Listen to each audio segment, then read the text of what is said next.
ప్రచారం నిర్వహిస్తున్నారు కదా, మేజర్గా ఇది తండా, ఈ తండాలో ఎట్లాంటి సమస్యలు మీరు నోటీస్కి వచ్చినాయి, వాళ్ళకి ఏం హామీ ఇస్తున్నారు? ఇక్కడ ఈరోజు ఇది 13వ వార్డు. ఈరోజు ప్రచారం జరగడం జరిగింది. ఇక్కడ అభ్యర్థురాలు ఐలమ్మ. సో ముఖ్యంగా ఇక్కడ అంటే వచ్చిన తర్వాత తండవాసులు చెప్పడం ఏంటంటే వాళ్ళకు రోడ్లు, సైడ్ కాలువలు మరియు వాటర్ సమస్య అని చెప్పారు. సో వాటర్ కూడా బోర్ కావాలని చెప్పారు. సో బోర్ తప్పకుండా ఈ కోడ్ అయిపోవడంతో వేపిస్తా అని చెప్తున్నాను వాళ్ళకి.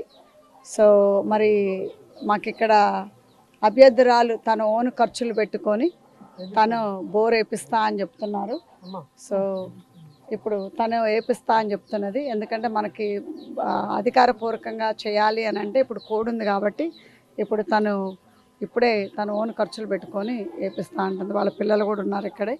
సో తప్పకుండా ఇక్కడ తండవాసులు ఏమేమి కావాలనుకున్నారు. ఇంకొక సమస్య ఏంటంటే ఇక్కడ ఇళ్ళు అనేది పెద్ద సమస్య అయిపోయింది. సో తప్పకుండా కూడా నేను వాళ్ళకి హామీ ఇవ్వటం జరిగింది. ఎందుకంటే సెకండ్ విడత ఏప్రిల్లో వస్తుంది. తప్పకుండా వాళ్ళకి ఏప్రిల్లో సెకండ్ విడత పెట్టిస్తానని. మరి అదేవిధంగా కొన్ని ఇళ్ళు ఆగిపోవటం జరిగినాయి. ఎందుకంటే బేస్మెంట్ కానీ మరి అదేవిధంగా గత ప్రభుత్వంలో అంటే గత ప్రభుత్వంలోనే కాదు 20 ఏళ్ల క్రితం మన ఇందిరం ఇళ్ళు ఎప్పుడైతే వచ్చినాయో అప్పుడు వాళ్ళకి వాళ్ళ రికార్డులో ఇందిరం ఇళ్ళు చూపిస్తుందని అవి టెక్నికల్గా కూడా ఇంకో కొత్త జియో తీసుకురాబోతున్నారు మన ఇన్ఛార్జ్ మినిస్టర్ పొంగులేటి గారు. ఆల్రెడీ మీకు మొన్న పబ్లిక్గానే చెప్పడం జరిగింది.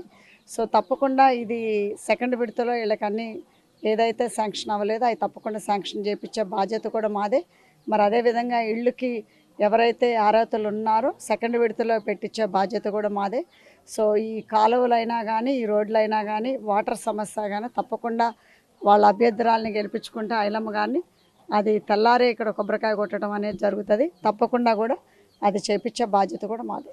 మేజర్గా ప్రజల నుంచి మా నోటీస్కి ఒక విషయం వస్తుంది. తండాలకు ఏదైతే సీసీ రోడ్లు ఎక్కడ కూడా కనిపించడం లేదు. మొత్తం ఇల్లు పైకి ఉన్నాయి, సీసీ రోడ్ల కింద చిన్న వర్షం పడితే ఆ మోకాళ్ళు నీళ్ళు వస్తున్నాయా, ఇది ఒకటి చెప్పమన్నారు.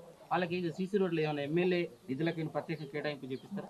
తప్పకుండా. ఎందుకంటే గత ప్రభుత్వంలో మేము ఇప్పుడే చూస్తూ ఉన్నాము. గత ప్రభుత్వంలో ఏమీ కూడా ఈ తండకి ముఖ్యంగా డెవలప్మెంట్ అనేది ఏమీ జరగలేదు. సో తప్పకుండా ఇది సీసీ రోడ్లే కాకుండా సైడ్ కాలువలు కనుక తీస్తే ఏదైతే ఇది డౌన్లో ఉందో రోడ్లు హైగా ఉన్నాయి. తప్పకుండా సైడ్ కాలువలు ఎప్పుడైతే పెడతామో డ్రైనేజీ తప్పకుండా ఆ ప్రాబ్లం కూడా సాల్వ్ అవుతుంది.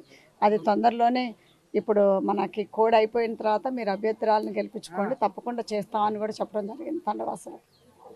Thank you.